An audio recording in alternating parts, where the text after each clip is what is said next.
হওয়ার কারণ কি? মানে জামাত যখন বলে যে জামাতই হচ্ছে স্বাধীনতার পক্ষের শক্তি, তখন আসলে মানুষ কি ফিল করবে, এই ফিলিংটা আইডেন্টিফাই করাটাও একটা মানুষের জন্য জটিল হয়ে দাঁড়িয়েছে। আমি কি হাসবো, নাকি কাঁদবো, নাকি আমি আম, কি ধরনের ইমোশন আমি ইউজ করব, সেটাই আমি আসলে বুঝতে পারি না। খুবই দুঃখজনক। তো এখন উম, রাজনীতিকে কেন্দ্র করে বা ইলেকশনকে কেন্দ্র করে বিশেষ করে তারা অনেক ধরনের নতুন নতুন স্ট্র্যাটেজি নিয়ে আসছে। এখন স্ট্র্যাটেজিগুলি কি? সবাই ভোট পেতে চায়, সবাই পাওয়ার লাভিং, সবারই পাওয়ার দরকার, ক্ষমতা দরকার, সবারই সংসদে যাওয়া দরকার। এখন ক্ষমতায় যেতে হলে একটা মানে জনগণ যারা আছে তাদের কাছ থেকে ভোট নিতে হবে। যেহেতু আমাদের ভোটের মাধ্যমে নির্বাচন হয়, ফরহাদ মাজার যেভাবে চায় সেভাবে তো আর নির্বাচন হচ্ছে না, উনি তো চাচ্ছেই না নির্বাচন। তো আসলে এখন যেটা হচ্ছে যে নির্বাচনকে কেন্দ্র করে কি কি ব্যবহার হচ্ছে দেখেন। ওয়েপেন, অস্ত্র যেটা ব্যবহার হচ্ছে সেটা হচ্ছে এক ধরনের সাইবার, মানে এক ধরনের সাইবার পলিটিক্যাল ওয়ার তৈরি হয়েছে দলগুলির জন্য, এবং আপনার ফিজিক্যাল স্পেসেও একই ধরনের ওয়ার তৈরি হয়েছে, যুদ্ধ এক ধরনের, যে কে কার থেকে ইনোভেটিভ আইডিয়া নিয়ে পাবলিককে ম্যানিপুলেট করতে পারে। এবং জিনিসটা তো হাস্যকর হয়ে দাঁড়িয়েছে, যে একদম স্পষ্টতই বোঝা যায়। যেমন যখন জামাত বলে তারা মানে ফুললি হচ্ছে আপনার এই 71-কে ধারণ করে, সেটা যেমন হাস্যকর, অ্যাট দ্য সেম টাইম দেখবেন যে তারা যখন মানে বলে বলে ফেলে যে আম, মানে যে যে আপনি যদি ইয়েকে ভোট দেন, জামাতকে ভোট দেন, তাহলে আপনার জন্য পরকাল নিশ্চিত। মানে আল্লাহর কাছাকাছি চলে যাওয়া এবং আল্লাহকে খুশি করা, মানে জামাতকে ভোট দেওয়া মানে আল্লাহকে খুশি করা। তো দেখেন এটা যে কত বড় ধর্ম অবমাননা। তারা যে মানে প্রতিটি দলই সামহাও যে ধর্ম অবমাননা করছে পলিটিক্যালি, এটার পেছনে বা এটা নিয়ে কিন্তু কোনোদিন তৌহিদি জনতার অনুভূতিতে আঘাত লাগে বলে আমার মনে হচ্ছে না, কারণ তারা কিন্তু এটাকে অবমাননা হিসেবে দেখছে না। যেমন ধরেন আমরা জানি, আমরা প্রি হিস্টোরিক যে রিলিজিয়নগুলি, যখন ধর্মের গোড়াপত্তন ঘটে বা মানুষের সমাজের ধারণা তৈরি হয়, তখন কিন্তু ধর্মকে ব্যবহার করা হয়েছিল পপুলেশনকে কন্ট্রোল করার জন্য। যে যে ব্যক্তি যে কিনা লিডার ছিল, যার হাতে লিডারশিপ ছিল, সে সবসময় বলতো যে গড আমাকে চুজ করেছে তোমাদেরকে রুল করার জন্য। এরপর দেখবেন আপনি Egyptian mythology, Greek mythology, Roman mythology, পৃথিবীর সব মিথোলজিক্যাল হিস্ট্রি বা মিথোলজিক্যাল পলিটিক্যাল সিস্টেমগুলি কিন্তু প্যান্থিস্টিক, যেখানে কিন্তু যে ফেরাউন যাদেরকে বলা হয় যে ডেনেস্টি, তারা কিন্তু গড হিসেবে আবির্ভাব হয়েছিল। যে তারা হচ্ছে পৃথিবীর আর্থের গড, আর উপরে একজন গড আছে। তো আমরা হচ্ছি মূলত গড। গড হলে কি হয়, যে আপনাকে মানে আপনাকে অ্যাবসোলিউট বিশ্বাসটা তারা দিবে, আপনার উপরে অ্যাবসোলিউট ফেইথ রাখবে, এবং আপনি যাই বলেন সেটা তারা শুনবে। তো এখন তো ওই গডের আইডিয়াটা নাই, আইডিয়াটা শিফট হয়ে কোথায় এসছে? আইডিয়াটা এখন এমন হয়েছে যে আমাকে চুজ করা হয়েছে তোমাদের, মানে আপনাদের। এখন আবার শাসন শব্দটা ব্যবহার করা হচ্ছে না। মোদি যেমন, মোদির পলিটিক্যাল ক্যাম্পেইন আপনার মনে আছে কিনা, মোদি কিন্তু সাধারণ মানুষকে বলেছে, যেহেতু ভারত একটা খুব ভীষণভাবে মানে সুপারস্টিশিয়াস একটা এখানে গড কেন্দ্রিক ফিলোসফিটা এখনো হচ্ছে ধারণ করে, যার ফলে দেখবেন যে সে বলেছে যে আমি অবতার, আমাকে পাঠিয়েছে তোমাদেরকে আপনাদেরকে সেবা করার জন্য। এখন শব্দটা কিন্তু শিফট হয়ে সেবায় গিয়ে দাঁড়িয়েছে। তো এখন হচ্ছে বাংলাদেশেও ঠিক মোদির মতো একই রকমের পলিটিক্যাল ওয়েপন ব্যবহার হচ্ছে। সেটা কি? এবং সেটা হচ্ছে কি, ধর্মকে ব্যবহার করা। ধর্মকে ব্যবহার করে কি হচ্ছে, যে আপনি মানুষের মন জয় করার চেষ্টা করছেন। এবং আমি তো মন জয় বলবো না, এটা তো ক্ষমতায় যাওয়ার পলিটিক্যাল ম্যানিপুলেশন, এবং মানুষের মধ্যে এক ধরনের ম্যাস ডিলিউশন তৈরি করে দেওয়া, মানুষকে মানে লোভ দেখানো। যেমন ধরেন মানুষকে আহ মরণোত্তর লোভ, যেটা যে তুমি আমাকে ভোট দিলে আল্লাহ আপনার উপরে সহায় হুম, হবে। হুম, হুম। এতে হয় কি জানেন, যে আমাদের দেশের অধিকাংশ মানুষ তো হাইলি এডুকেটেড না, শিক্ষা পরিমাণ খুব কম এবং ক্রিটিক্যাল থিঙ্কিং এর পরিমাণও খুব কম। আমাদের তো লজিক্যাল মাইন্ড বা সায়েন্টিফিক মাইন্ড তৈরি করতেই দেয়নি এদেশের শিক্ষা ব্যবস্থা বা এদেশের পলিটিক্যাল সিস্টেম। আমি বরাবরই বলে আসছি যে এদেশের পলিটিক্স মানুষকে কিভাবে বোকা বানিয়ে রাখছে, তো এটা বোকা বানানোর একটা ওয়েপন। এবং মানুষের ক্রিটিক্যাল সিস্টেমও মানে ক্রিটিক্যাল যে থিঙ্কিং ওটাও ডেভেলপ হবে না। তো এইভাবে তারা মানে ফুললি ম্যানিপুলেশনের মধ্যে দিয়ে গিয়ে মানুষকে একেবারেই মানে এমন একটা ডিলিউশনাল স্টেটে নিয়ে যাচ্ছে যে মানে জামাতকে ভোট ভোট দেয়া তার ইমানি দায়িত্ব। এবং সেই একই কাজ বিএনপি করছে। আপনি যে টুপি পরার কথা বলেছেন, সেই টুপি পরে বলছে যে আমরা ক্ষমতায় আসলে তারা কাদিয়ানীদেরকে কি করবে, ক্ষমতায় আসলে তারা মানে তারা হচ্ছে কনস্টিটিউশনে সর্বশক্তিমান আল্লাহর নামে শুরু করছি সেটা আবার দিবে। তো এইভাবে মানুষের মন জয় করার জন্য ধর্মকে খুব ব্যাডলি ব্যবহার করা হচ্ছে। এবং আমি তো বলবো এটা ভীষণভাবে ধর্ম অবমাননা। এখানে এআই ব্যবহার করা হচ্ছে, আপনি জানেন এআই দিয়ে বিভিন্ন ভিডিও তৈরি করা হচ্ছে ডিফেম করার জন্য, মানুষকে মানুষের নামে মানে আহ, খুব নেগেটিভ প্রোপাগান্ডা ছড়ানোর জন্য। তো ভয়ঙ্করভাবে প্রোপাগান্ডা এখানে আম, মানে তৈরি হয়েছে এবং প্রত্যেকটাই তারা সেলফ কন্ট্রাডিক্টরি। যেমন জামাত যখন স্বাধীনতাকে ব্যবহার করছে সেটাও যেমন সেলফ কন্ট্রাডিক্টরি, বিএনপি যখন ধর্মকে ব্যবহার করছে তখনও সেটা সেলফ কন্ট্রাডিক্টরি। কারণ আমরা গণতান্ত্রিক ব্যবস্থায় তো রিলিজিয়ান আর গণতন্ত্র এই দুটো একসাথে ওইভাবে যায় না, তারা গণতন্ত্রকেও এই একইভাবে ব্যবহার করছে। যাই হোক, এটা নিয়ে আমরা বহু কিন্তু আমরা কথা ওইটাও বলা যায়। দেখছি। আমরা আরেকটা প্রসঙ্গে একটু আসি। এই ধর্মের এই যে বাড়াবাড়িটা, অথবা ধর্ম নিয়ে যে একটা বাণিজ্য বলেন, অথবা ধর্ম নিয়ে রাজনীতি বলেন, এর আরেকটা বোধহয় আমরা নমুনা গত কয়েকদিন ধরে দেখতে পেলাম। ওই যে বাউল আবুল সরকারকে নিয়ে, হ্যাঁ, তাকে, তার একটা কথাকে নিয়ে নানা রকম আলোচনা হলো এবং তার সমর্থকদের পেটানো হলো, এবং বাউল গান বন্ধ করে দিতে হবে এই ধরনের কথা বলা হচ্ছে। এবং এর মধ্যে কিন্তু এটার পক্ষ বিপক্ষে দ্বারা কিছু দাঁড়িয়ে গেছে, এবং বাউলদের পক্ষে আপনার কেউ কেউ রাস্তায় দাঁড়িয়েছিল বলে তাদেরকে পেটানো হলো। এটা, এটাও কিন্তু এখনো, এই রেসটা কিন্তু এখনো রয়ে যাচ্ছে সমাজে আর কি। তবে এই ক্ষেত্রে অবশ্য আমি পলিটিক্যাল পার্টিগুলিকেও দেখলাম ভূমিকা রাখতে। তো এটা নিয়ে আপনার মূল্যায়নটাকে একটু নিশ্চয় আপনি খেয়াল করেছেন। জি, আমি খেয়াল করেছি ব্যাপারটা ভীষণ মানে দুঃখজনক। যেমন ধরেন একটা সমাজে ডাইভার্সিটি থাকবে, প্লুরালিস্টিক থটস থাকবে, যে আমাদের যে চিন্তা চেতনা, আমাদের যে হুম। আইডিওলজিক্যাল স্ট্যান্ড, সেগুলো কিন্তু বহুত্ববাদী হবে। ডাইভার্সিটি থাকবে, মানুষ যদি সব এক চিন্তার হয়, একই রকম হয়, তাহলে তো আমরা হচ্ছে এক হয়ে যাই, তাহলে তো আর আনন্দ থাকছে না, কি মানে ডাইভার্সিটি থাকছে না, সমাজের কোনো উন্নয়নই থাকছে না। মানুষের চিন্তা ভাবনা যখন বহুমাত্রিক হবে, শুধু তখনই কিন্তু একটা নেশনের উন্নতির পথে যাবে। তো আপনি দেখবেন যে যেগুলিকে আমরা উন্নত রাষ্ট্র বলি, সেই রাষ্ট্রগুলিতে বিভিন্ন ধর্মের বিভিন্ন চিন্তার মানুষ আছে, ধার্মিক, নিধার্মিক বা বিভিন্ন কমিউনিটির লোকজন মিলে একটা সোসাইটি তৈরি করা হয়েছে। এবং সেই সোসাইটি সাস্টেইনও করছে, তারা খুব ওয়েল পারফর্মও করছে এই সোসাইটিতে, এবং তারা দিন দিন উন্নতি করছে। আর আমরা এমন একটা সোসাইটি তৈরি করতে চাচ্ছি যেখানে কিনা দিন দিন আমরা পেছনে যাচ্ছি, যেখানে আমরা দিন দিন অন্য বিপরীতমুখী যে মত, যে আপনার ভিন্ন মতকে দমন করে আমরা আগাচ্ছি। এটা এক ধরনের পাওয়ার প্র্যাকটিস। এই পাওয়ার প্র্যাকটিসটা কিন্তু আমি বলবো পলিটিক্যাল পার্টি যখন যদি এখন সেটাকে সাপোর্টও দেয়, সেটা হচ্ছে এক ধরনের নির্বাচন কেন্দ্রিক সাপোর্ট। কিন্তু পলিটিক্যাল পার্টিগুলি মূলত এই জিনিসটাকে ক্যাশ করে তাদের পলিটিক্যাল বিজনেসটাকে চালিয়ে গেছে। এবং তাদের জন্য এই জিনিসটা যদি খুব সিরিয়াস কোনো অফেন্স হতো, তাহলে কিন্তু এমন ঘটতো না। এখন এই যে ইন্টারিম গভর্নমেন্ট, যারা কিনা এক ধরনের মবকে বৈধতা দিয়েছে, একটা মবক্রেটিক গভর্নমেন্টে দাঁড়িয়েছে, যে দেশের এখন একমাত্র মানে ইয়ের আপনার প্রতিবাদের ভাষা হচ্ছে মব তৈরি করা। আপনি একটা জিনিস দেখেছেন খুব দুঃখজনক ভাবে, যে আমাদের এক ধরনের অদ্ভুত ভাবে ডিজিটাল মবক্রেসি তৈরি হয়েছে, যে আমাদের আমরা ধরে ধরে যে কাউকে মব তৈরি করে তাকে অ্যাটাক করা হচ্ছে, মারা হচ্ছে। তো আবার অ্যাট দ্য সেম টাইম যে কাউকে ডিজিটাল মবরা কি করছে, আপনার সাইবার অ্যাটাক করছে, সাইবার বুলিং করছে, অকথ্য ভাষা হয়ে গেছে এদেশের মানুষের এখন পলিটিক্যাল ওয়েপন।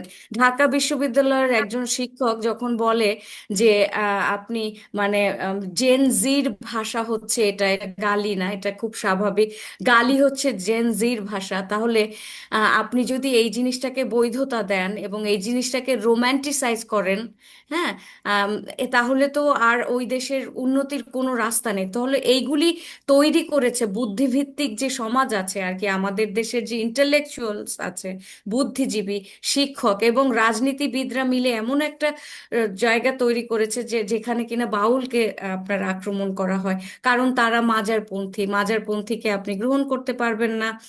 যারা কিনা কর্ম তেমন ভাবে করে না তাদেরকে আপনি তাদেরকে মারবেন। আপনি হচ্ছে ভিন্ন পোশাক যারা পরে তাদেরকে আপনি অ্যাটাক করবেন। এই যে এত ভিন্ন পোশাকের কারণে যে অ্যাটাক করে তাকে ফুলের মালা দিয়ে বরণ করা হয়, এটা তো পলিটিক্যালি স্টেজ, মানে পলিটিক্স এইটাকে আসলে সবসময়ই ধীরে ধীরে ধীরে ধীরে আপনার ফুড দিয়ে বড় করেছে। এখন এমন অবস্থা হয়েছে যে কেউই আসলে নিরাপদ না। কে কোত্থেকে কাকে আক্রমণ করবে এটা বোঝাই যায় না, যে কার বিরুদ্ধে কখন মব ফর্ম করে কার বিরুদ্ধে এই ধরনের এক ধরনের মেন্টালিটি, মব মেন্টালিটি তৈরি করে যে অ্যাটাক করবে। তো দেখেন সে বাউল মানুষ, তারা পালা গান গায়, এদেশের দীর্ঘ কাল ধরে এই ধরনের বাহাজ, এই ধরনের পালা গান এগুলি চলে আসছে। তারা বিভিন্ন মানে প্রশ্ন করে, প্রশ্ন করার যে প্রবণতা সেটা তো আমরা ছোটবেলা থেকে দেখছি। সেটা কবে অ্যাটাকের বিষয় হয়ে গেল সেটা তো আমরা জানতাম না। আমরা আগে দেখতাম যে মাজারপন্থীরা খুব নির্দ্বিধায় তারা তাদের ওরস করছে, বিভিন্ন ধরনের প্রোগ্রাম করছে। তো এগুলি খুব সাধারণ ব্যাপার। তারা তো বাউলরা দেখবেন, বাউলরা কিন্তু অ্যাটাকিং না। তার ওয়াইফ বলেছে যে আমরা মায়ের খাইতে জানি কিন্তু মায়ের দিতে জানি না। তো জিনিসটা অত্যন্ত দুঃখজনক। আমি রিকোয়েস্ট করব বাংলাদেশের মানুষের প্রতি, চিন্তা কখনো এক ধরনের হয় না, ধর্ম একটা হয় না। মানুষের বিভিন্ন ধরনের চিন্তা, এক একজন এক এক ধরনের আইডিওলজিকে ধারণ করে। এই জিনিসটাকে আমাদের অবশ্যই গ্রহণ করতে হবে, এর এর আর কোনো উপায় নেই। জি, আমি শেষ প্রসঙ্গটা করতে চাচ্ছি এই কারণে, যদিও একটা পুরোনো ঘটনা, কিন্তু এটা নিয়ে আমি দেখেছি আপনি একটা ফেসবুকে একটা স্ট্যাটাস দিয়েছিলেন। সেটা হলো যে আমাদের এখানে নতুন একটা আমরা ঘটনা দেখেছি যে নতুন যে পার্টিটা আছে, এই এনসিপি, এনসিপি তারা একজন রিক্সা চালককে একটা জায়গায় মানে ঢাকার একটা আসনে মনোনয়ন দিয়েছে। এটা নিয়ে আপনার একটা মূল্যায়ন ছিল আর কি। তো এটা আমাদেরকে একটু বলবেন, এতে আপনি এটাকে কিভাবে আচ্ছা, দেখেন আসলে? ওয়েল আমি আম, কোনো প্রফেশনকে ছোট করে দেখি না। আমি খুব রেসপেক্ট করি যে কোনো প্রফেশনকে, কারণ হুম। আমি যেহেতু দীর্ঘকাল বিদেশে থেকেছি, আমি যখন স্টুডেন্ট ছিলাম তখন কিন্তু আমি আহ, মানে রেস্টুরেন্টেও জব করেছি, সুতরাং আমার জন্য কোনো জব ছোট না। এটা আমি ডিসক্লাইমার দিয়ে দিচ্ছি। কিন্তু আপনার স্টেট মেকানিজমকে যারা রিপ্রেজেন্ট করবে, যারা সংসদে যাবে, তাদের জন্য বোঝাপড়ার কিছু বিষয়বস্তু আছে। সে কি সংসদের মানে নিয়ম কানুন কতখানি পড়েছে, সে বুঝেছে কিনা, মানে আমাদেরকে যারা রিপ্রেজেন্ট করবে, একটা দেশকে রিপ্রেজেন্ট করবে না, তার যদি আমি একাডেমিক এডুকেশনের কথা বাদই দিলাম, একাডেমিক এডুকেশন তো আরজ আলী মাতুব্বরেরও তেমন ছিল না, কিন্তু তিনি কিন্তু অত্যন্ত মেধাবী একটা মানুষ ছিলেন, তিনি বই লিখেছেন। তো এখন মানে আমি ওই যে প্লেটোর ডেমোক্রেসি নিয়ে যে তিনি ভয় করেছেন, ওই জিনিসটাকে আমি ভীষণভাবে মানে পছন্দ করি। কারণ কি, ডেমোক্রেসিকে একটা নির্ভুল ব্যবস্থা হিসেবে দেখলে চলবে না। ডেমোক্রেসি ওয়ার্ক করে ওইসব রাষ্ট্রে যারা কিনা ক্রিটিক্যালি চিন্তা করতে পারে। যে সমস্ত দেশ হচ্ছে সায়েন্টিফিক ডেভেলপমেন্ট খুব বেশি হয়েছে, যেসব দেশে দেখবেন ওনারা হচ্ছে কিভাবে ডেমোক্রেসিকে ইউজ করতে হয় এটা বোঝে। কিন্তু বাংলাদেশে হচ্ছে কি, ডেমোক্রেসি বলতে বোঝে যে সবাইকে ক্ষমতা দিয়ে দেওয়া। এখন আমি একজন রিক্সাওয়ালাকে মানে দিলাম, রিক্সাওয়ালাকে দিয়ে আমি বলছি যে ডেমোক্রেসিতে সবার রেপ্রেজেন্টেশন দরকার। এখন তাহলে তো ডক্টর ডক্টরদের মধ্য থেকে একজন লাগে, নার্সের মধ্য থেকে একজন লাগে, শিক্ষকদের মধ্য থেকে একজন লাগে, যারা কিনা মেথর আছে তাদের থেকে, তাদের যে দলিত শ্রেণীর একজন লাগে, হিজড়াদের একজন লাগে। তার মানে কি, আপনার যদি মানে প্রান্তিক জনগোষ্ঠীর রিপ্রেজেন্টেশন চান, সেটা কিন্তু এনসিপি যেমন বলছে ওইভাবে পলিটিক্যাল রেটরিক তৈরি করে হবে না। কারণ কি, এগুলি যে মানে মানুষকে ম্যানিপুলেট করার জন্য ব্যবহার হচ্ছে সেই, এবং তাকে দেখবেন স্যালুট দিতে বলে। মানে আপনি মনে হয় একটা টক শোতে বলেছিলেন যে সবাইকে কি স্যালুট দিতে বলবে, তাকে একটা টয়ের মতো ইউজ করছে, যে আপনি স্যালুট দেন তো আমরা বাচ্চাদের বলি না, বা আমরা ওই যে বানর খেলা দেখি না, সেখানে এই তুমি স্যালুট দাও তো, বা আমরা যে সার্কাস দেখি যে ছোট ছোট বামুন আছে তাদের দিয়ে স্যালুট দেওয়া, it's something, it's become a joke. মানে মানে politics is not joke. Bangladesh already is in huge crisis, আমরা একটা ক্রাইসিস মোমেন্টে যাচ্ছি। আমাদের পলিটিক্যাল ক্রাইসিস এত বেশি, এখানে জোক নেওয়ার আর কোনো সুযোগ নাই। আমরা আরো এমন একটা সরকার তৈরি করতে চাই যে কিনা এমন হবে যে আমাদের দেশের জেনুইনলি উন্নয়ন হবে, মনে মানে মুখে মুখের উন্নয়ন না। মানে এই যে আমরা বলি না, উন্নয়নের জোয়ারে ভেসে যাচ্ছে দেশ, ডিজিটালাইজেশনের জোয়ারে ভেসে যাচ্ছে দেশ, ওই টাইপের হচ্ছে কথায় না, আমাদের কাজে কর্মে একটা সায়েন্টিফিক, একটা খুব মানে উন্নত রাষ্ট্র তৈরি করা প্রয়োজন। সেই সায়েন্টিফিক উন্নত রাষ্ট্র তৈরি করতে যে মানে প্লেটের যে ক্যাপ্টেন অফ দ্য শিপ, দেশটা যদি একটা শিপ হয়, সেই শিপের যে ক্যাপ্টেন হবে সে নিশ্চয়ই খুবই প্রজ্ঞাবান, তার উইজডম থাকতে হবে। সবাই কিন্তু লিডার হতে চায়, কিন্তু সবার উইজডম থাকে না। সংসদে যে বিএনপির চোখের সামনে শিবির জিতে যায় আর তারা শিবিরকে হাততালি দিয়ে অভিনন্দন জানায়। কিছু করার নাই, এরকমই ঘটছে।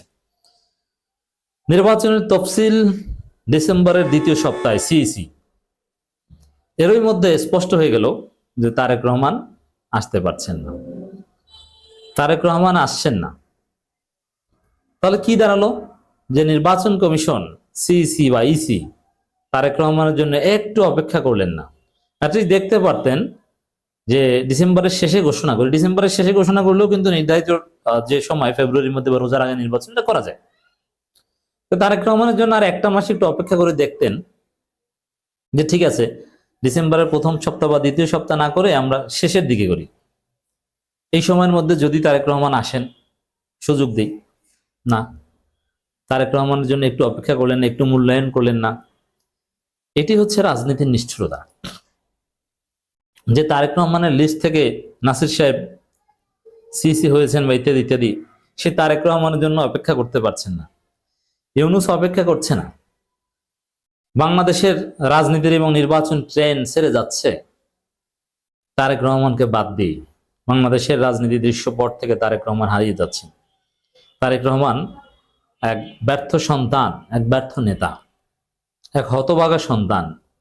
শেষ সময় মায়ের পাশেও দাঁড়াতে পারছে না, তুমুল সম্ভাবনা জাগিয়েও নির্বাচনে জিততে পারছে না, প্রধানমন্ত্রী হতে তো দূরের কথা, দেশেই আসতে পারছেন না, বাংলাদেশে ভোটার হতে পারলেন না। কি অবস্থা, কি হবে? তারেক রহমান বিহীন একটা নির্বাচন হতে যাচ্ছে, যে নির্বাচনে বিএনপির পরাজয় সময়ের ব্যাপার মাত্র। Very simple. তা নির্বাচন কমিশন কোনো তালবাহানা করে কোনোভাবে তারেক রহমানের জন্য একটু অপেক্ষা করতে পারলেন না। নির্বাচনের তফসিল ডিসেম্বরের দ্বিতীয় সপ্তাহে সিইসি, অথচ ডিসেম্বরের দ্বিতীয় সপ্তাহে তারেক রহমান আসার কোনো সম্ভাবনা নেই। আর তফসিলের আগে না আসতে পারলে, তফসিলের আগে তো দূরে, এখনই যদি না আসতে পারেন, আগামী 1-2 দিনের মধ্যে যদি তারেক রহমান না আসতে পারেন এবং আসবেন না, এটা তো স্পষ্ট হয়ে গেছে, তাহলে তারেক রহমান ভোটার হতে পারবেন না। ভোটার না হতে পারলে নির্বাচন করতে পারবেন না। ভোটার হতে হবে তো, এনআইডিতে আপনার নাম থাকতে হবে, কিন্তু সেটা না। তাহলে এখানে তারেক রহমানের জন্য নির্বাচন কমিশন একটু টালবাহানা করে একটু অপেক্ষা করতে পারতো, কিন্তু না, তারেক রহমানকে মূল্যায়ন করছে না। তারেক রহমান আসা না আসা এটার উপর বাংলাদেশের রাজনীতির গতিপথ নির্ভর করে না। বাংলাদেশের রাজনীতি আটকে থাকে না, রাজনীতি তার আপন গতিতে চলে, বাংলাদেশ তার চিরচেনা গতিতে চলে, কোনো রহমানের জন্য অপেক্ষা করে না। ডিসেম্বরের দ্বিতীয় সপ্তাহে ত্রয়োদশ জাতীয় সংসদ নির্বাচনের তফসিল ঘোষণা করা হবে বলে জানিয়েছেন প্রধান নির্বাচন commissioner M Nasir Uddin. Mock vote পরিদর্শনে তিনি জানান, অংশগ্রহণমূলক ও গ্রহণযোগ্য নির্বাচন উপহার দিতে নির্বাচন কমিশন প্রস্তুত। এখানে বাংলাদেশ নির্বাচনের দিকে যাচ্ছে, এটা নিয়ে আর তেমন সন্দেহ সংশয় নেই। তবে নির্বাচন সুষ্ঠু করতে কিছু বড় পদক্ষেপ নিবে, এটাও আবার বিএনপি মানতে পারছে না। যেমন ডক্টর ইউনূস সরকার একের পর এক আইন প্রণয়ন করছেন, উপদেষ্টা পরিষদে আইন গ্রহণ করছেন, খসড়া গ্রহণ করছেন, অনুমোদন হচ্ছে, পাশ হচ্ছে, রাষ্ট্রপতি আবার ওটা সিগনেচার করে দিচ্ছেন, এটা মানতে পারছেন না। বিএনপি আবার এর বিরুদ্ধে স্টেটমেন্টও দিয়েছে। ডিসেম্বরের দ্বিতীয় সপ্তাহ শনিবার সকালে রাজধানী শেরেবাংলা নগর সরকারি বালিকা উচ্চ বিদ্যালয় জাতীয় সংসদ নির্বাচন এবং গণভোটের মক ভোট পরিদর্শন এসে একথা জানান। ইদানিং মক ভোট শব্দটা গণমাধ্যমে আলোচিত হচ্ছে, নির্বাচন কমিশন বলছে। আমাদের দর্শকরা অনেকে হয়তো বুঝেন না যে মক ভোট কি। মক ভোট হচ্ছে একটা পরীক্ষামূলক ভোট, আসল ভোটের একটা মহড়া, রিহার্সালের মতো। যে এরকম ভাবে ওই যে আপনারা কিছু ভিডিও দেখেছেন না, ওটা মক ভোটের একটা প্র্যাকটিস। যে বিজেপি কিভাবে লাঠিচার্জ করছে, সাংবাদিকরা কিভাবে নিউজ কভার করছে, মানে মূল ভোটের আগে একটা পরীক্ষামূলক এক্সপেরিমেন্ট, যে এইভাবে হবে। এটা এর মাধ্যমে নির্বাচন কর্মকর্তাদের ট্রেনিং হয়, জনগণের মধ্যে উৎসাহ উদ্দীপনা বাড়ে। তো মক ভোট হচ্ছে ট্রেনিং বা এক্সপেরিমেন্ট। আশা করি বুঝাতে পেরেছি। সিসি বলেন, জাতীয় ভোট এবং গণভোট নিয়ে কমিশনের প্রস্তুতি আছে। ডিসেম্বরের দ্বিতীয় সপ্তাহে নির্বাচনের তফসিল জানানো হবে। জাতিকে সুন্দর, অংশগ্রহণমূলক ও গ্রহণযোগ্য নির্বাচন উপহার দেওয়া যে অঙ্গীকার করেছি তা আমরা বাস্তবায়ন করবো। এখানে দেখেন, এই নির্বাচন কমিশন এখন মনে করছে যে পিঠ বাঁচাতে হলে সুষ্ঠু নির্বাচন দিতে হবে, বিএনপির দালালি করে কোনো লাভ নেই। তরপায়া সারা জীবন কষ্ট দিতে চাও, তাহলে তাকে প্রচুর ভালোবাসা দাও, তাকে এমন একটা জায়গায় পৌঁছায় দাও যেন সবাই তাকে হাততালি দেয়। তারপরে তাকে একটা জায়গায় ছুঁইরা ফেলো, একা কইরা ফেলাও, সবাই সইরা যাও, তারপরে দেখবা সে একা তরপায়া মরবে। এটা হইলো সবচেয়ে বড় কষ্টদায়ক মৃত্যু। এই বুদ্ধিটা তার ভালো লাগছে, যে হ্যাঁ, এই বুদ্ধিটা আমার ভালো লাগছে। কেন কথাটা বললাম জানেন? এই যে রায় হয়ে গেছে ফাঁসির, যদি শেখ হাসিনাকে নাও আনতে পারে, উনি কিন্তু তরপায়া কষ্ট পায়া একা একা মরবে। কারণ উনি এমন একটা জায়গায় পৌঁছায় গেছিলেন, আয়রন লেডি, পৃথিবীর সেরা নারীদের মধ্যে একজন। আর আমাদের দেশে তো ভাই দেখছেনই আপনারা, কত ভালোবাসা, উনি যা বলতো তাই হইতো। বাংলাদেশের সাংবাদিকরা সামনে বইয়া থাকতো, আর উনি যেটা বলতো সবাই হাততালি দিত। ওনাকে যদি কেউ প্রশ্ন করত, কত বিনয়ের সহকারে মাথা নত কইরা প্রশ্ন করত, এবং উনি ওইটা নিয়ে তামাশাও করত। কেউ কিন্তু দ্বিতীয়বার আর প্রশ্ন করতো না যে আপনি তামাশা করলেন কেন, বা আপনি এই কথা বললেন কেন। সেই ক্ষমতা কারো ছিল না। তার মানে কোথায় পৌঁছে গেছিল? সেই মানুষটা এই দেশ থেকে পালায়া দিল্লিতে আছে, এবং দিল্লিরও কিন্তু প্রচুর ভালোবাসা পাইছে। কিন্তু এখন যদি ওই ভালোবাসাটাও কইমা যায়, তাহলে তো ভাই পুরাই একা হয়ে গেল, তাই না? নিঃস্ব হয়ে গেল। কারণ কথাটা কেন বললাম দেখেন, এর মধ্যেই কিন্তু প্রশ্ন চলে আসছে। ওই যে কামাল সাহেব, আসাদুজ্জামান খান কামাল, যাকে বলা হয়েছিল, ওই যে পুলিশ বলছিল না একটা মারি আরেকটা দাঁড়ায় যায়, সেই আসাদুজ্জামান খান কামাল, তাকে ভারত দিয়ে দিতে পারে বাংলাদেশকে, এমন একটা প্রশ্ন চলে আসছে। কারণ আমাদের উপদেষ্টার, প্রধান উপদেষ্টা সচিব সাহেব এরকম একটা ইঙ্গিত দিছে যে কামালকে ওনারা, ওই যে একটা আইন আছে ভারতের সঙ্গে আমাদের, মানে আসামি লেনদেন করার একটা আইন আছে ভাই। হয় কামাল সাহেবের অবস্থাটা এখন কি? তার কানে তো এই কথাটা গেছে যে এরকম আসামি লেনদেনের মধ্যে ওনাকে দিয়ে দিতে পারে বাংলাদেশে। এখন যারা ভারতে আছে ভাই, দেখবেন ভারত থেকেও পালানো শুরু করবে। হ্যাঁ ভাই, ভারত থেকেও পালানো শুরু করবে। আর শেখ হাসিনাকে কি দিবে না, এই ব্যাপারে এখনো রাজি হবে না। আর ওই কামালের ব্যাপারটা কখন রাজি হয়েছে? আমার যদ্দূর মনে হয় একদিন আগে আমাদের ওই যে প্রতিরক্ষা উপদেষ্টা খলিলুর রহমান সাহেবকে ডাইকা নিয়ে গেছিল না, তখনই আলাপ হয়েছে। কেন এই ধরনের আলাপ হবে? কারণ আছে ভাই এই ধরনের আলাপ হওয়ার। কারণ তাদের তো 7 সিস্টার আছে। এখানে এই 7 সিস্টারের মধ্যে অনেক উগ্রবাদী আছে, বিচ্ছিন্নবাদী আছে। আমরা যদি তাদের নেতাদেরকে ভবিষ্যতে আমাদের দেশে আশ্রয় দেই, আর আমাদের দেশ থেকে ওদেরকে যদি সেই সুযোগ কইরা দেই, যে সুযোগ এখন শেখ হাসিনাকে ভারত কইরা দিছে আমাদের দেশটাকে অস্থির করার জন্য, একই সুযোগ যদি এই সেভেন সিস্টারকে অস্থির করার জন্য বাংলাদেশ কইরা দেয়, ভবিষ্যতে এই চিন্তাটা তাদের মাথায় আসছে ভাই। তাদের বড় চিন্তাটা কি জানেন এখন সামনে? যদি কোনো কারণে জামাতে ইসলাম ক্ষমতায় চলে আসে, মহাবিপদ তো মহাবিপদ। বিপদ কোন দিক দিয়ে জানেন? এই বিপদ তাদেরকে তারায় বেড়াইতেছে 47 থেকে 71 পর্যন্ত যে বিপদে তারা ছিল। হ্যাঁ, কি বিপদ? 47 থেকে 71 পর্যন্ত এই যে ভয়, এদিক দিয়ে না চাপ দেয়, আবার ওদিক দিয়ে না চাপ দেয়, দুদিক দিয়ে যদি আক্রমণ করে, তাহলে তো ভাই ভারতের অবস্থা কাহিল। ওই চিন্তা থেকেই কিন্তু আমাদের 71-এর স্বাধীনতায় ওরা সহযোগিতা করছে। আমাদের দেশ স্বাধীন হওয়ার পর ওরা চিন্তা মুক্ত হয়েছিল, এখন আবার সেম চিন্তাটা পায়া পড়ছে। কারণ জামাত ইসলাম ক্ষমতায় যাইতে পারে, ওরা এটা হিসাব নিকাশ কইরা নিজেরাও বুঝা ফেলাইছে। এই বুঝা ফেলানো একটা উপকার হয়েছে কি জানেন? এখন তাদের হুঁশ হবে যে ভাই বিটলামি কইরা লাভ নাই। একজন শেখ হাসিনার জন্য, একজন কামালের জন্য, একজন ওবায়দুল কাদিরের জন্য, বা একজন ওই যে ছাত্রলীগের সাদ্দামের জন্য 18 কোটি মানুষের সাথে ভেজাল কইরা লাভ নাই। বিপদ আসতে পারে, ভবিষ্যতে মহাবিপদ আসতে পারে। কারণ কি জানেন? ওরাই তো বলে এই দেশটা জঙ্গি দেশ হয়ে যাইতেছে, মানে পাকিস্তানের সাথে হাত মিলায় ফেলাইতেছে, এটাই বলতে চায়, জঙ্গি ট্যাগ দিতে চায়। ভাগ্য ভালো জানেন, ভাগ্য ভালো কি জানেন? ডক্টর ইউনূস স্যারের দাড়ি নাই, টুপি নাই।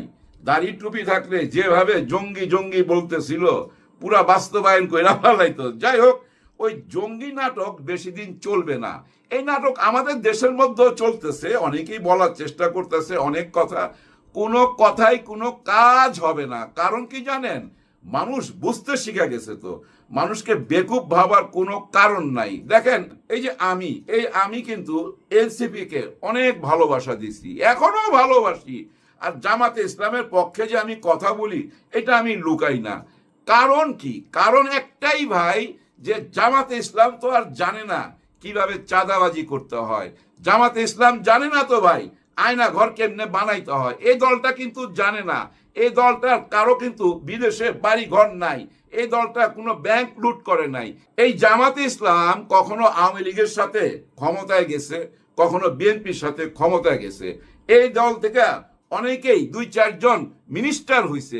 এই দল থেকে 2-4 জন তো ভাই মিনিস্টার হইছে, তাই না? আমাদের দেশ চালাইছে না, ক্ষমতায় থাকছে না? থাকছে তো।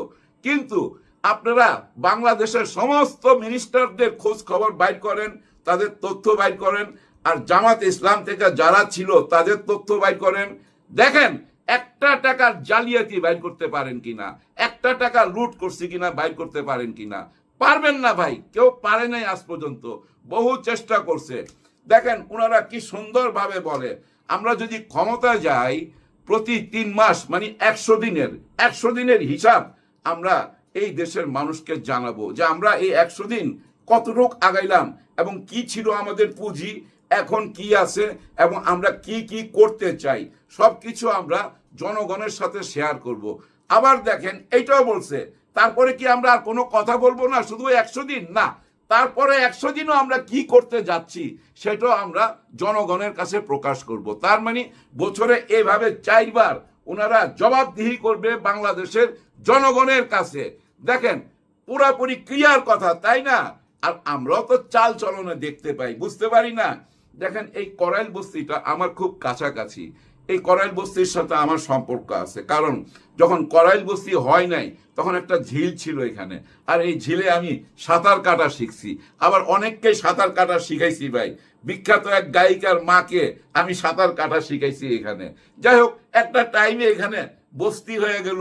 এই বস্তির মধ্যে আগুন লাগলো। আগুন লাগার পর রাইতে 2টার সময় কোন দলটা ওইখানে পৌঁছাইছে? প্রথম জামাতের আমির সাহেব, ডাক্তার শফিকুর রহমান সাহেব ওইখানে পৌঁছাইছে। প্রত্যেকটা কম্বল দিছে, রাতের খাবার ব্যবস্থা করছে, পরদিন সকালে আবার রুটি এবং কলা দেওয়া হয়েছে, দুপুরের খাওয়া ব্যবস্থা করা হয়েছে।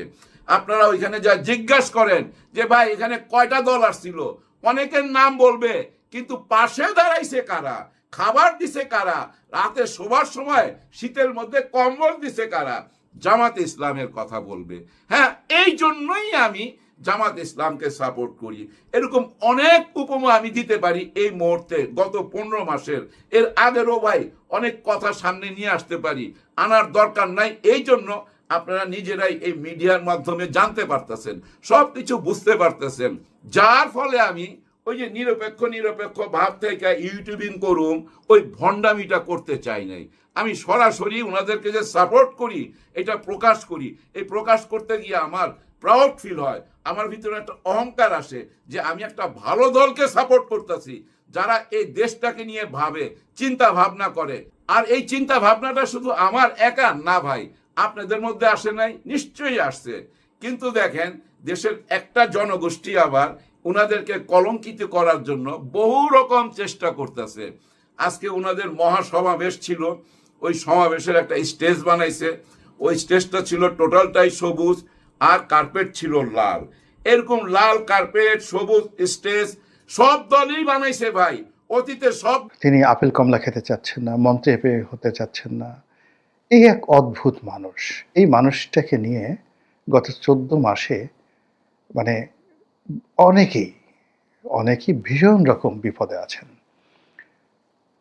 তিনি যে দল করেন, সেই দলের যারা লোকজন আছেন তাদের একটা বিরাট অংশ তারা চান যে ফজলুর রহমান সাহেব মরে যাক। খালি মুক্তিযুদ্ধ করে। এর ফলে বিএনপির মধ্যে যারা মুক্তিযুদ্ধ করেনি তারা ওইরকম অপমান বোধ করেন। সে কথায় কথায় নিজেকে জনপ্রিয় বলেন, রাজনীতির কবি হিসেবে, চারণ কবি হিসেবে তিনি নিজেকে পরিচয় দেন। তিনি যেভাবে কথায় কথায় তার নির্বাচন এলাকার কথা বলেন, যেভাবে 60-এর দশক থেকে এখন পর্যন্ত, আজকের দিন পর্যন্ত মুখস্থ বলে যান দেশের প্রত্যেকটি রাজনৈতিক ঘটনা। আর সেই 1960 সন থেকে আজ পর্যন্ত সেই প্রতিটি ঘটনার জীবন্ত কিংবদন্তি সাক্ষ্য হিসেবে তিনি যে কথাগুলো বলেন, ওই কথা বলার মতো লোক এই মুহূর্তে বাংলাদেশের রাজনীতিতে দ্বিতীয় ব্যক্তি নেই। ফলে সকল রাজনৈতিক নেতৃবৃন্দ যারা রয়েছেন, যারা নিজেদেরকে গ্র্যান্ড লিডার ভাবেন, সুপ্রিম লিডার ভাবেন, কমান্ডার ভাবেন, তারা জনাব ফজলুর রহমান সাহেবের এই জীবন্ত ইতিহাসের অভিজ্ঞতা, তার বাগ্মিতা, তার সাহস, তার শক্তি, এটিকে মূলত মনে করেন যে নিজেদের জন্য অবমাননাকর। কাজে এই লোক বেঁচে থাকলে আমরা তো বড় কথা বলতে পারবো না। তো ফলে তারা সুযোগ খোঁজেন যে একে কি করে ছোট করা যায়, অবদমিত করা যায়।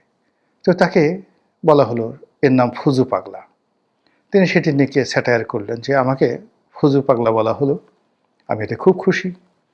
এর কারণ হলো, মানুষ হওয়ার চাইতে পাগল হওয়া এই সমাজে অনেক সম্মানের। যতক্ষণ পর্যন্ত সুস্থ মানুষ হিসেবে আমি বেঁচে থাকি, আমার বিবেক বোধ আমাকে যেভাবে নাড়া দেয়, যেভাবে আমাকে কথা বলতে উদ্বুদ্ধ করে, এবং বিবেকের তাড়নায় আমি যে কথাগুলো বলি, আমি যদি সত্যিকার অর্থে একজন ফজু পাগল হয়ে যেতে পারি, তাহলে আমি এই দায়িত্ব থেকে মুক্ত হতে পারি। এইগুলো এক যুক্তি। আরেকটি যুক্তি আরও মারাত্মক। তিনি বলেছেন, আমাদের কিশোরগঞ্জ অঞ্চলে একটা মসজিদ রয়েছে, পাগলা মসজিদ। পাগলের নামে যে একটা মসজিদ হতে পারে, এবং সেই মসজিদ যে এতটা সম্মানিত হতে পারে, মানুষজনের ভালোবাসার উপলক্ষ হতে পারে, এটা দেখে আমার কাছে মনে হয়েছে যে আমি যদি ফজু পাগলা হিসেবে মরে যাই, আর মানুষ যদি আমার পাগলামোকে স্মরণ করে এবং এভাবে আমার নামে একটি মসজিদ তৈরি হয়, আমি পাগল হয়ে মরতে চাই। এখন যারা ফজু পাগলা বলতেন তারা এখন আর বিশ্বাস করেন এই কথা বলার পরে, কেউ আর তাকে ফজু পাগলা বলেন না। তার বয়স এখন প্রায় 80 বছর। তাকে যে কোনো হানি ট্র্যাপে ফেলবে, অন্যান্য যে সমস্ত সরকারের লোকজন, আশেপাশের লোকজনকে মেয়ে মানুষ দিয়ে যে সমস্ত কথাবার্তা বলা হচ্ছে, এটা তার দ্বারা সম্ভব নয়। তার স্ত্রী, সে এত এখন চোখে ঠিক মতো দেখেন না, অনেক সময় অনেক কথা স্মরণ করতে পারেন না। এই জন্য সার্বক্ষণিকভাবে তার স্ত্রী তার সঙ্গে 24 আওয়ার্স তার সঙ্গে থাকেন। এমনকি বাথরুমের দরজা খুলে তাকে বাথরুমে ঢুকিয়ে দিতে হয়, প্রাকৃতিক কর্ম সারার পর তাকে আবার বাথরুম থেকে বের করতে হয়, খাওয়ার পর তার মুখ মুছিয়ে দিতে হয়। এখন এইরকম একজন বয়োবৃদ্ধ মানুষ, সে মানুষ জামাতের জন্য যন্ত্রণার বিষয় হয়ে গেছে।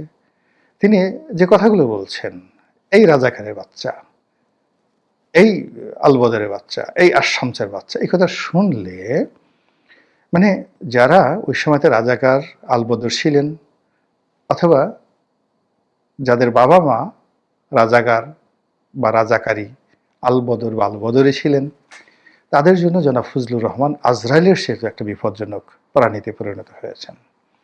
অথবা যারা যে কোনোভাবে পাকিস্তান আর্মির সঙ্গে অ্যালার্ট ছিলেন, অথবা এখন যারা পাকিস্তানকে নিজেদের জিন্দেগি, নিজেদের বন্দেগি, নিজেদের ওয়াতান অর্থ দেশ, তারা মনে করেন যে এই জিনিসগুলো মানে তাদের জন্য ভালো। এই লোকগুলোর কাছে জনাব ফজলুর রহমান এখন একটা জীবন্ত দানব, ফ্রাঙ্কেনস্টাইনের দানব হয়ে গেছে। ফলে কি হলো, কিছুদিন আগে যখন তার বাসায় কিছু যুবক যুবতী তার বাসার সামনে প্রতিবাদ করলো, টিনের চালের কাউয়া ফজলুর রহমান ড্যাশ, এই জিনিসটিকে বিএনপির যারা লোকজন আছে তারা এটাকে ম্যাটেরিয়ালাইজ করলো, তাকে দল থেকে বহিষ্কার না করে সাময়িকভাবে তার সকল পদ পদবি স্থগিত করলো। এতে করে যারা ফজলুর রহমান বিরোধী লোক বিএনপির ভেতরে, বিএনপির বাইরে, রাজনৈতিক অঙ্গনে, তাদের মধ্যে রীতিমতো খুশির বন্যা, ঈদের আনন্দ। কিন্তু যেই মুহূর্তে তিনি আবার মনোনয়ন পেয়ে গেলেন, এই মনোনয়ন পাওয়ার পর বিএনপির মনোনয়নের তালিকা যখন তার নাম এলো, তখন সকলের উপর রীতিমতো ঠাড়া পড়ল। আর তিনি এই মনোনয়ন লাভের পরে তার যে spirit and speed, spirit SPRIT and speed SPWD, তার যে গতি এবং তার যে আধ্যাত্মিকতা, এটি আরও শতগুণ বেড়ে গেল। তার বয়স কমে গেছে এখন 10 বছর মিনিমাম, শক্তি ভালো হয়ে গেছে, চেহারাও বেড়ে গেছে, কথাবার্তা আগের চেয়ে আরও যে শানিত ভাব চলে আসছে এবং তিনি দ্বিধার্থে কথা বলে যাচ্ছেন। এবং সেই কথা বলতে গিয়ে তিনি এই ট্রাইব্যুনাল নিয়ে, মানে ICT ট্রাইব্যুনাল নিয়ে একটি কথা বলেছেন। সেই কথাটা বলেছেন এইভাবে যে আমি এই কোর্ট মানি না, এরকমভাবে আসছে। তো এর সামনে পেছনে অনেক কথা আছে, উপরে নিচে অনেক কথা আছে, কেন বলেছেন অনেক যুক্তি আছে। এই জিনিসগুলো মানে তিনি হয়তো তার মতো করে, তার বিরুদ্ধে কন্টেম্পট অফ কোর্ট হয়েছে, তাকে হাজিরা দিতে বলা হয়েছে, রাষ্ট্রদ্রোহের কথা বলা হয়েছে, আর কি যেন বলা হয়েছে। তো এটাতেও সে ভয় না পেয়ে আরো মহাখুশি হয়েছে। এই কারণে যে যে বিষয়গুলো নিয়ে তিনি এই মানে মূলত এই ICT কোর্ট নিয়ে কথা বলতে চেয়েছেন, এটা তার দর্শক ছিল সীমিত। কিন্তু যেই মুহূর্তে তিনি কোর্টে যাবেন এবং নিজের পক্ষে যুক্তি তর্ক স্থাপন করবেন, সঙ্গে সঙ্গে এটা ওই ICT কোর্টে একটা রেকর্ড হয়ে যাবে, এবং এটাই তিনি চাচ্ছিলেন। বোঝার চেষ্টা করুন, মানুষ যত বুড়া হয় তত তার বুদ্ধি বাড়ে, সাথে সাথে শয়তানি বাড়ে। এখানে ফজলুর রহমান সাহেবের শয়তানি বেড়েছে না বুদ্ধি বেড়েছে, এটা আমি বলতে পারবো না, আপনার করে নেন। এটাকে তিনি রেকর্ড করতে চাচ্ছেন। 2 নম্বর হলো এই যে আমাদের যে সামাজিক মাধ্যমে যারা এরকম ফজলুর রহমান সাহেবকে নিয়ে সামনে এগোতে চান অথবা তার বিরুদ্ধে করতে চান, তারা একটা মৌকা পেয়ে গেছেন। পক্ষে বিপক্ষে এটা নিয়ে যত কথায় বার্তাই হচ্ছে, আলটিমেটলি এটা পুরো যে বিচার ব্যবস্থা, সেই বিচার ব্যবস্থাকে প্রশ্নবিদ্ধ করছে, এবং এতে ফজলুর রহমানের যে আগের যে ইমেজ, তার সাথে আরও বেড়ে গেছে। এবং এই যে তার বিরুদ্ধে যে আদালত অবমাননা, আমি দেখলাম যে কি একটা সেই ইউটিউব চ্যানেলে তিনি বলেছেন যে যারা তার বিরুদ্ধে অভিযোগ এনেছেন তিনি তাদেরকে ধন্যবাদ জানাতে চান, এবং চিফ প্রসিকিউটর জনাব তাজুল সাহেবকে তিনি মিষ্টি পাঠাতে চান। এই ঐতিহাসিক সুযোগ তাকে করে দেওয়ার জন্য তিনি এখন এই কোর্টে হাজির হতে পারবেন, আত্মপক্ষ সমর্থন করতে পারবেন, আর তার না বলা কথাগুলো যেটা বিবেকের তাড়নায় তার মনের মধ্যে ঘুরপাক খাচ্ছিল, তিনি বলতে চান, সেই কথাগুলো ওই কোর্টে দাঁড়িয়ে তিনি বলতে পারবেন, যেটা ওই কোর্টে অন রেকর্ড থাকবে। ফলে তিনি হয়তো মরে যাবেন কয়দিন পরে, কিন্তু এগুলো ফজলুর রহমান ছিলেন একজন লোক, এই কথাগুলো বলেছেন, রিগ্রেট করেছেন। এটা অনেকটা সেই সক্রেটিসের মতো, যে সারা দুনিয়ার কত বছর আগে সেই সক্রেটিস মারা গেছেন হেমলক পানে। তো যে বিচারক করেছেন, আমরা কেউ তার নাম জানি না, প্রায় মানে এখানে জুরি এবং বিচারক সব মিলিয়ে পৃথিবীর সবচেয়ে বড় সুপ্রিম কোর্ট বসেছিল। মোর দ্যান 500 বিচারক ছিল, এত বড়, অর্থাৎ 500 সুপ্রিম কোর্টের বিচারক, মানে হাইকোর্ট ডিভিশন এবং অ্যাপিলেট ডিভিশন একত্রে বসে 500, তার সঙ্গে আরো জুরি যারা ছিলেন, সব মিলে প্রায় 5000 লোক ওপেন স্টেডিয়ামে এই বিচার করেছে। সেই বিচারের রায় সাম্প্রতিক কালে উল্টে গেছে। সবাই সক্রেটিসের পক্ষে রায় দিয়েছে আফটার 2500 বছর পরে। তো আমরা সক্রেটিসকে মনে রেখেছি, কিন্তু সেই বিচারকদের কাউকে আমরা মনে রাখিনি, এমনকি যে অভিযোগ করেছিল তার নামও আমরা জানি না। ওই সময় কে রাজা ছিল তার নামও জানি না। এখন এই বয়স্ক ফজলুর রহমান, তার প্রতিপক্ষ, তারা যাকে ফজু পাগলা বলে, বুড়া ফজলু বলে, এই বুড়া ফজলু এখন এই বয়সে সক্রেটিস হওয়ার চেষ্টা করছে বলে তার প্রতিপক্ষ বলার চেষ্টা করছেন। আমি যতটুকু আইনাঙ্গনের ছাত্র, আইন যতটুকু বুঝি, ফজলুর রহমান সাহেব তো 40-50 বছর যাবত ওকালতি করেন। তিনি যে কথাগুলো বলেছেন ভেবেচিন্তে বলেছেন, অন্তত লিগ্যাল গ্রাউন্ড থেকে। সেটা হলো যে এই যে কোর্ট, এটি আমাদের যে এপেক্স কোর্ট, সর্বোচ্চ কোর্টের একটি বেঞ্চ, হাইকোর্টের একটা বেঞ্চের সমমর্যাদা সম্পন্ন। তো বাংলাদেশে যদি টোটাল বিচার ব্যবস্থা ধরেন, সেই বিচার ব্যবস্থার 1000 ভাগের 1 ভাগও এই কোর্টের অধীন নয়। বাংলাদেশের পুরো বিচার ব্যবস্থার মধ্যে সেই ম্যাজিস্ট্রেট কোর্ট, মানে সিএমএম কোর্ট, এরপরে জেলা জজ আদালত, এরপরে সিজিএম, জেলার যে জুডিশিয়াল ম্যাজিস্ট্রেট কোর্ট, এবং আরও অনেকগুলো যে স্পেশাল ট্রাইব্যুনাল আছে, তার সঙ্গে সঙ্গে হাইকোর্ট এবং অ্যাপিলেট ডিভিশন। সব জায়গাতে যে বার এবং বেঞ্চ রয়েছে, বিচারক এবং উকিল যারা রয়েছেন, কত লাখ লোকের সঙ্গে জড়িত।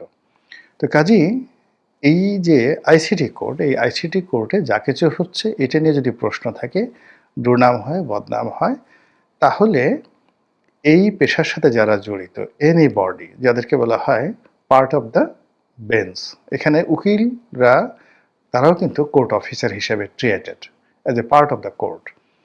এখন দেশে বিদেশে যদি বদনাম হয় এই বিচার অঙ্গনের, অর্থাৎ আইসিটি কোর্টের যে কোনো একটা বিষয় নিয়ে, তার দায় আগামী দিনে এই অঙ্গনের পেশকার, উকিল, মৌরি, বিচারক কেউ এই দায় এড়াতে পারবেন না।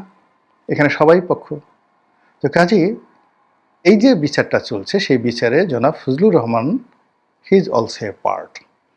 আসামি না হয়েও তিনি পার্ট, বাদী না হয়েও তিনি পার্ট, কোর্টের প্রসিকিউটর না হয়েও তিনি এই কোর্টের অংশ। এর কারণ হলো তিনি সারা বাংলাদেশের যে কজন সিনিয়র লয়ার আছেন, তিনি one of the most top senior lawyer. কাজেই এই কোর্টের, অর্থাৎ এই আদালতের গঠন প্রক্রিয়া, এর যে অর্ডিন্যান্স, এর যে অন্তর্নিহিত ক্ষমতা, এর লক্ষ্য এবং উদ্দেশ্য, এর যে যাকে বলা হয় জুরিসডিকশন, এই বিষয়গুলো নিয়ে অসামঞ্জস্যতা যদি কিছু থাকে, যেটা তার দৃষ্টিতে রয়েছে, সেটা তিনি